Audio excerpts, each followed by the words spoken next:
5 seconds to go.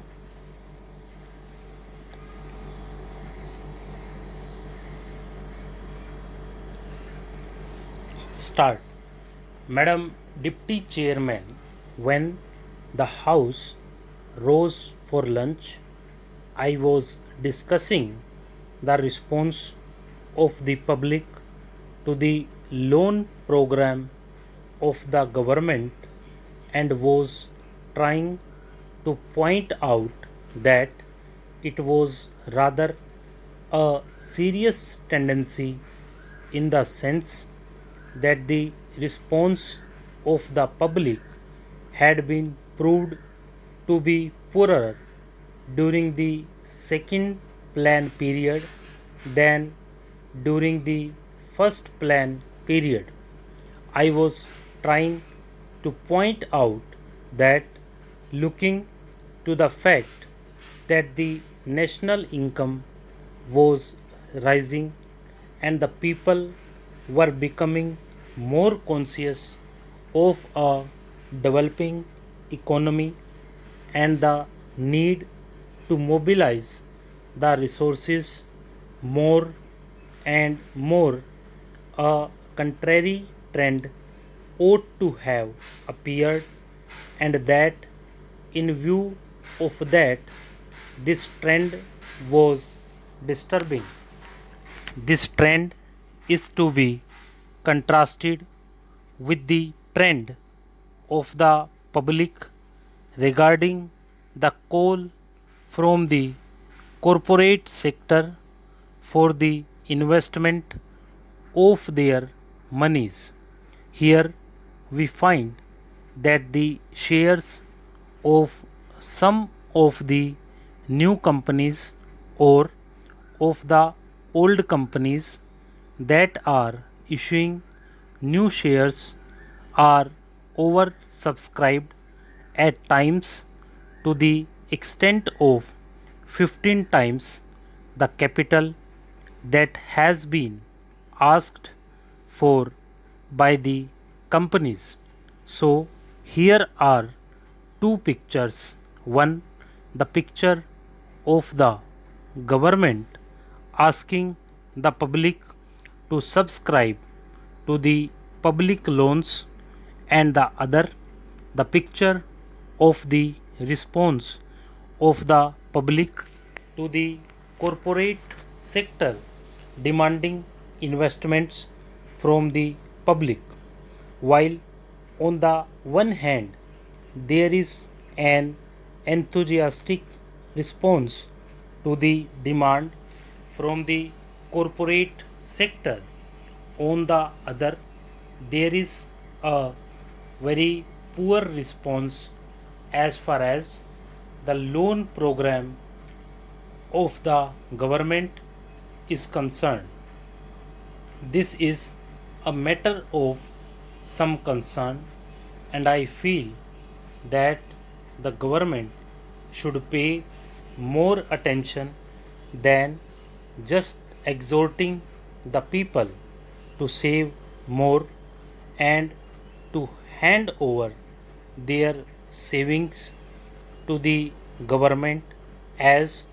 the Honorable Finance Minister has done more than once. If it would have been merely a question of rediverting the money that is coming from the corporate sector to the public exchequer in the form of loans, perhaps the matter would not have been so serious. Then it would have been just a question of reallocation of the functions between the public sector and the private sector. But I feel that there is a large amount of money which is just changing to some lucrative channel, and that explains why the response to the demand from the corporate sector is 15 times. This shows that 14 times that particular capital is not required by that company, and if there had been some adequate step or measure whereby originally that money could have gone to the public exchequer, to that extent there would not have been any disappointment to the people who wanted shares but who did not get them, and disappointment to the public exchequer by not getting the response which it ought to have got. That, to my mind, leads to the question of the pattern of the rate of interest in a developing economy,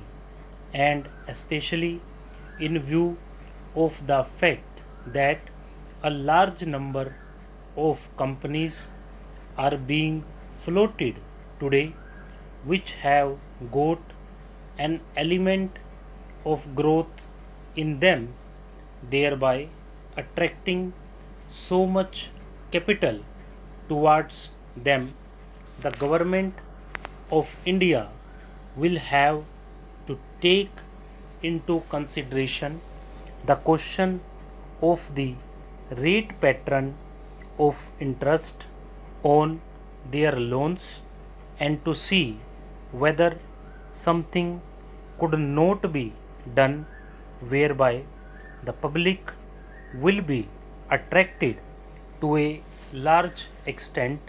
towards their loan program than hitherto. It has appeared in the press that the question of supply and want is being reconsidered,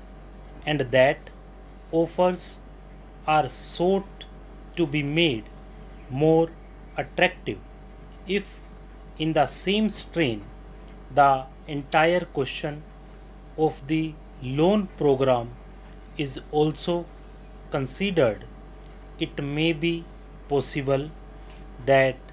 these loans also might be made more attractive, and thereby more capital which is today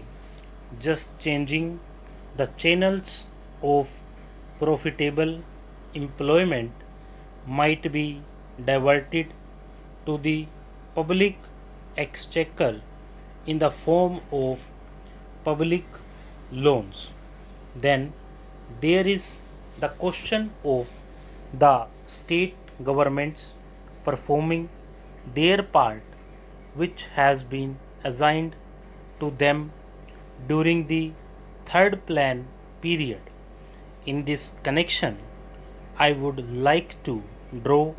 the attention of the Honorable House to a very important recommendation which has been made by the Third Finance Commission, namely the appointment of a high power commission to go into the entire question of the allocation of financial resources between the central government and the state governments. They have argued the whole case in nearly 1.5 pages in order to show why it has now become necessary that a high power commission should be appointed to go into this important question. According to the Third Finance Commission, the allocation of resources between the center and the states was made at a time when planned economic development was not visualized. When the Constitution was framed, the development of the public sector, the new responsibilities which the states were going to assume, and a plan era were not properly visualized, and it was under these conditions that these allocations were being made. Stop.